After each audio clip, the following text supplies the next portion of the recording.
Alright, so this one is where we're going to use another piece of paper, a charcoal stick again, and this time we're going to do the expression of circles and spirals.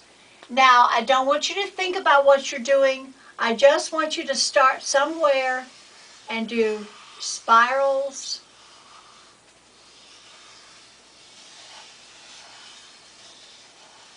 spirals.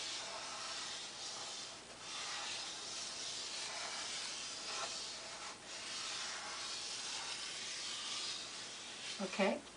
And then you can also do the same thing with using circles.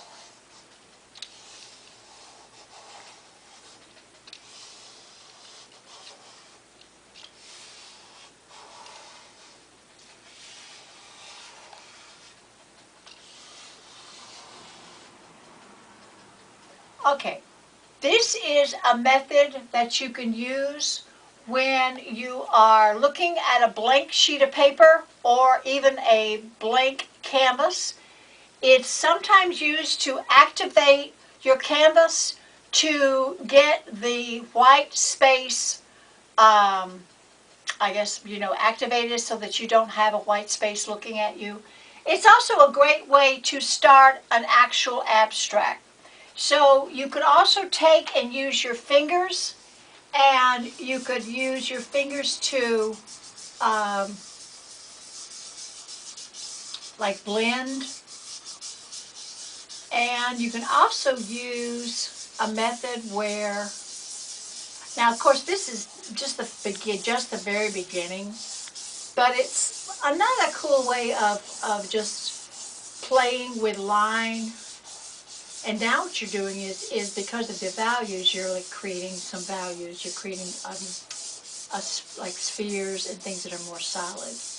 Now you can also use water and a brush, and you can use water to put just a little bit of water on the brush.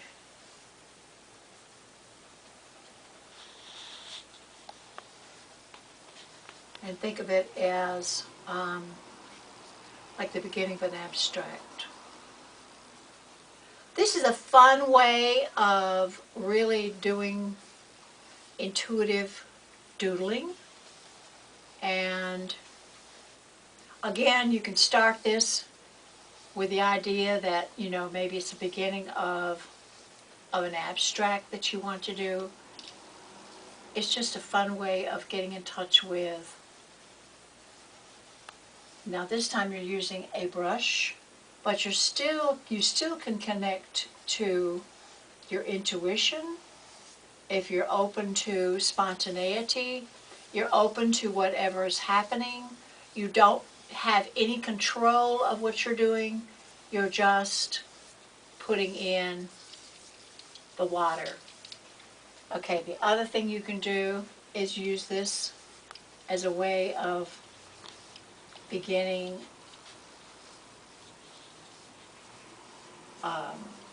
just a little bit of value in your shapes that you created to create more solid, something that's a little more solid. But again, you can also take the water and just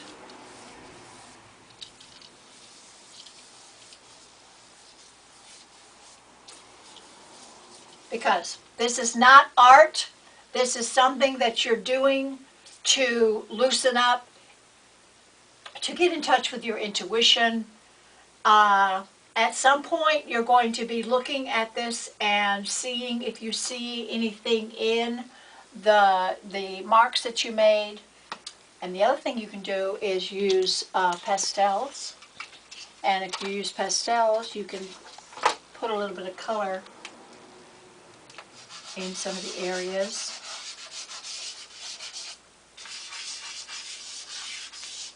And again, coming back and putting just a little bit of water.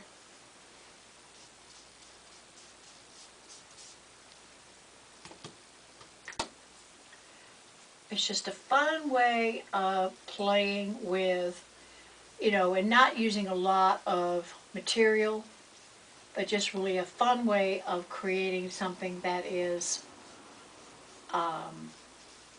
not art, but just a fun way of loosening up and doing creative play.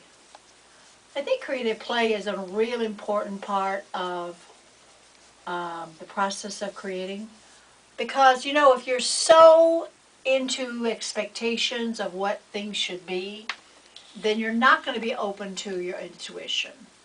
And your intuition is, something that may tell you to do something, but has no rhyme or reason for doing it. You go, okay, why should I do that?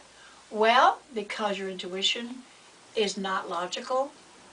It's based on your inner child, and your inner child just likes to play. Okay? So this is another method of using charcoal, a brush, pastel.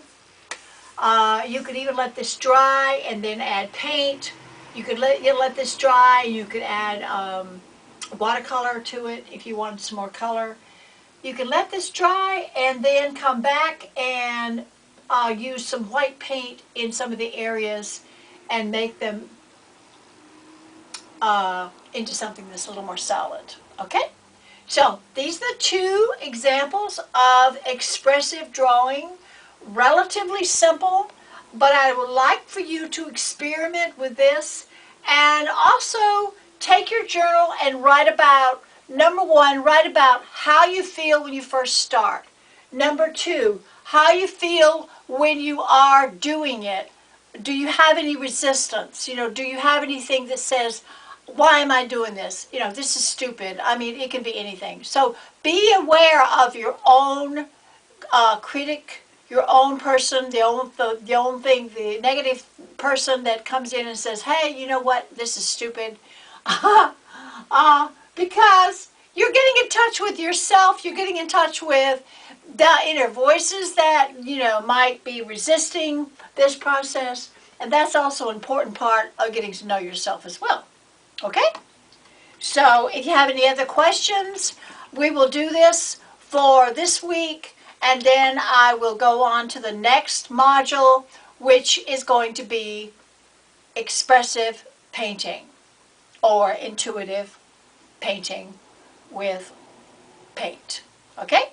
Thank you. Bye-bye.